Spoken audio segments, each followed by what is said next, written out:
Pour décembre, je lance un calendrier de l'Avent un peu particulier. Chaque jour, 1 minute, un minéral de ma collection. Et on commence par un grand classique de la minéralogie, une pierre que tout le monde connaît, mais qui mérite vraiment qu'on s'y attarde, l'améthyste. L'améthyste, c'est une variété violette de quartz, colorée par la présence de fer dans le cristal.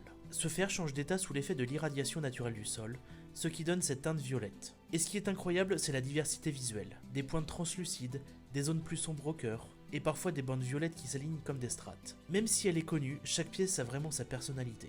On pense souvent que l'améthyste ne se forme qu'en géode, mais ce n'est pas le seul cas. Elle peut aussi cristalliser dans des veines hydrothermales, dans des fissures ou en amas drus ou verts. Dans tous les cas, le principe reste le même. Des fluides riches en silice et en fer circulent dans la roche, refroidissent lentement, et les cristaux poussent vers l'espace libre. Selon la température et la quantité de fer, on obtient des violets très clairs ou des teintes presque noires qu'on appelle parfois deep purple. Ce qui est intéressant, c'est que le violet est loin d'être uniforme. Chaque améthyste montre des zones de croissance très nettes, comme si le cristal avait respiré différemment selon les conditions. Ces variations sont de vraies archives de la chimie du fluide qui l'a formé. Voilà pour ce premier jour du calendrier minéralogique. Une pièce simple à reconnaître, mais qui montre très clairement comment un cristal peut enregistrer les conditions de son environnement.